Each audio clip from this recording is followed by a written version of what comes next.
नमस्कार दोस्तों, हमारे BS शर्मा भारद्वाज चैनल में आप सभी दोस्तों का, माता बहनों का, भाइयों का स्वागत है।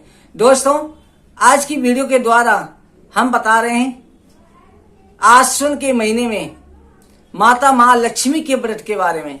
16 धागे का व्रत होता है, वो किस प्रकार किया जाता है, उसकी व्रत कथा क्या है, पूजन विधि क्या है, सब कुछ बता रहे हैं। पर उसे जानने से पहले हमारा आपसे अनुरोध है, जिस किसी माता बहन भाई ने हमारे चैनल को सब्सक्राइब नहीं किया है, जो चैनल को पहली बार देख रहे हैं, सब्सक्राइब जरूर करें, बगल में घंटी का बटन दबाएं, जिससे हमारी सभी वीडियो आप तक पहुंचे। और जिन्होंने सब्सक्राइब कर रखा है वो हमारे परिवार का हिस्सा हैं, उन सभी का बहुत बहुत धन्यवाद। दोस्तों, माता महालक्ष्मी की जो पूजन विधि है, ये माता महालक्ष्मी का व्रत हर परिवार में अलग अलग नियम के अनुसार किया जाता है। जैसे कई माताएं राधाष्टमी के दिन से ही माता का धागा बांध लेती हैं, व्रत को प्रारंभ कर देती हैं। और आश्विन में श्राद्धों की जो अष्टमी आती है, 8वां श्राद्ध होता है, उस अष्टमी को पूर्ण करती हैं। कई माता, कई परिवार अनंत चतुर्दशी को, जिस दिन गणेश जी विसर्जन होते हैं, उस दिन धागा बांधते हैं। धागा 16 ताने का और 16 गांठों का होता है, पीला धागा। और कई माताएं जो हैं एक दिन पहले भी बांधती हैं और कई में उसी दिन बांधते हैं और कथा सुन के खोल देते हैं। धागा लेने की संख्या किस प्रकार होती है? परिवार में प्रत्येक सदस्य का एक एक धागा होना चाहिए। जो कुंवारा लड़का है, जिसकी शादी नहीं हुई है, बच्चे के 2 धागे होते हैं। और जो लड़कियां होती हैं उनका भी एक बांधा जाता है। सबके इस प्रकार से धागे लें और एक धागा ज्यादा लेना चाहिए, जो माता लक्ष्मी पर चढ़ाने के लिए।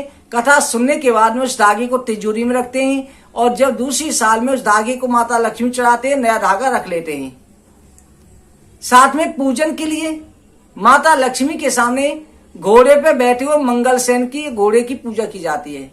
माता लक्ष्मी की फोटो भी हो और घोड़े पे बैठे हुए मंगलसेन हो, उसमें चने की दाल अथवा चना भीगे हुए हों और हरी घास से इनसे पूजा करते हैं।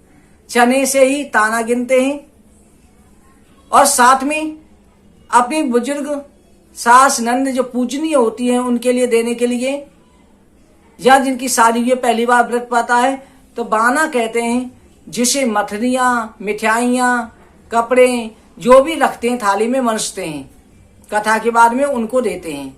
और कोई उस समय नहीं है बड़ी तो ब्राह्मणी को दे देते हैं। दीपक जला के रखते हैं, लोटे में पानी रखते हैं। इस व्रत में चंद्रमा अथवा तारों को देख करके, अर्घ दे करके व्रत खोला जाता है।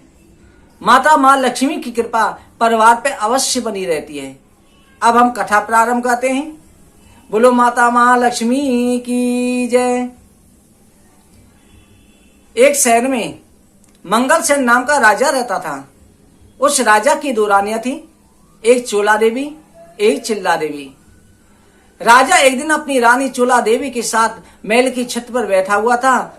सामने समुद्र के बीच में एक टापू दिखाई दिया।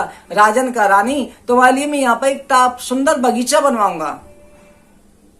इतना कहकर के राजा ने रानी के लिए सुंदर बगीचा बनवाया। वो बगीचा कुछ ही दिनों में फल फूलों से हरा भरा हो गया।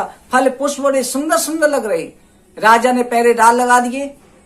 एक जंगली सुगर उस बगीचे में घुस आया और बगीचे की पेड़ों को उजाड़ना शुरू कर दिया। पहरेदारों ने रोका तो सुगर ने पहरेदारों को भी मारा। सभी भाग करके राजा के पास आए और जंगली सुगर के बारे में बताया। राजा ने अपनी सेना तैयार करी, स्वयं घोड़े पर सवार हुआ और बगीचे के पास पहुंच करके बगीचे चारों से घेरने की आज्ञा दे दी और कहा कि जिसके पास से ये जंगली सुगर बचकर के निकल जाएगा, उसका सिर में अपनी तलवार से काट डालूंगा। परंतु वो सुगर जो राजा के पास होकर के निकल गया। राजा ने सुगर का पीछा किया, धनुष बाण लेकर के, और उसे वन में जाकर के उसे तीर मारा।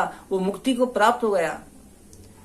सुगर ने प्राण त्यागते ही एक गंधर्व का रूप धारण कर लिया और सुंदर गंधर्व का रूप धारण करके आकाश मार्ग में खड़ा हो गया और बोला कि राजन, आज आपके हाथों से मेरी मुक्ति हो गई।